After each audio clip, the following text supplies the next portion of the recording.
If you pay close attention to the Gospels and to the few hints they give us, you can just begin to make out the personalities of a few of the disciples. Most of the disciples, of course, are only mentioned once or twice by name, and then only in a list of the 12.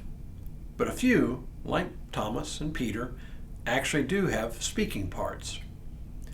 Yesterday, we followed what we could of Thomas's story in the Gospel of John, and we found him to be a bit stubborn, sometimes holding back before committing, but once committed, putting his whole being into his ministry. Today, we take a look at Peter, whose story and personality seem different from Thomas's. Hello, I'm Stuart Baskin, pastor of First Presbyterian Church of Tyler, Texas, and this is your daily devotional for Tuesday, May 20th, 2025. If you are asked to select the best person in the world on which to build the Church of Jesus Christ, Peter would not make your short list. He might not even make your original list to begin with. He is by turns brash, impulsive, cowardly, and sensitive. You would rather have someone steady and even-keeled, someone wise, someone with appropriate gravitas. None of these words even remotely describes Peter. And yet, it was this very man on whom Jesus proposed to build his church. We read, "Now when Jesus came into the district of Caesarea Philippi, he asked his disciples, 'Who do people say that the Son of Man is?' And they said, 'Some say John the Baptist, but others Elijah, and still others Jeremiah or one of the prophets.' He said to them, 'But who do you say that I am?' Simon Peter answered, 'You are the Messiah, the Son of the living God.' And Jesus answered him, 'Blessed are you, Simon, son of Jonah, for flesh and blood has not revealed this to you, but my Father in heaven. And I tell you, you are Peter, and on this rock I will build my church, and the gates of Hades will not prevail against it. I will give you the keys of the kingdom of heaven, and whatever you bind on earth will be bound in heaven, and whatever you loose on earth will be loosed in heaven." What is so curious about this episode is that Peter did not seem to be the steadiest, most steadfast disciple. Consider these incidents in the Gospels. When Jesus came to the disciples walking on water, the ever-impulsive Peter tried walking on water himself but began to sink, crying out to Jesus to save him. When Jesus told the disciples he would suffer at the hands of the elders, the chief priests, and the scribes, Peter actually rebukes him.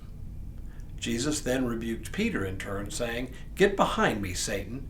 You are a stumbling block to me, for you are setting your mind not on divine things, but on human things." And at the Last Supper, Jesus tells his disciples they will all desert him.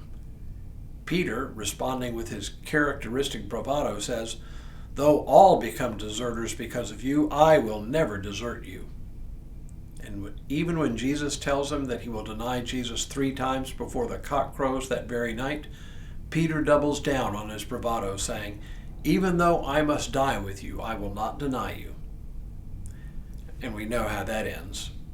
And then when Jesus is praying in the Garden of Gethsemane, Peter cannot even stay awake with him. And of course, only a few hours later, Peter denies knowing Jesus to those lingering around the house of Caiaphas, the high priest. I could keep going, but you get the point. On the face of it, Peter is not the one we would choose to found the church. But it's not our decision to make, is it? What matters is that Jesus chose him. Why? Well, for all his impulsiveness and false bravado, Peter remains a devoted, if flawed, follower. To me, the choice of Peter is of immense comfort. It is clear that Jesus isn't looking for perfection. He's not looking for people with spotless records or stellar reputations. He's looking for flawed people, like you and like me. And trust me, when I say I myself am a deeply flawed human being, I am. And yet, Jesus chooses the flawed, the imperfect, the inadequate, to bear witness to His grace and mercy. Come to think of it, if the point is to bear witness to the grace and mercy of God in Jesus Christ, you could never choose perfect people, never would, for the perfect have less apparent need of God's grace. But to us, the flawed and the imperfect members of the flock, it is our very imperfections that serve to highlight God's grace. So, come to think of it, maybe Peter is the perfect choice to be the one on whom Jesus chose to build His church. And in His choice, there is hope for us. Tomorrow, Peter's brother Andrew. But for now, may God continue to bless you and keep you in all that you do this day and in all the days ahead.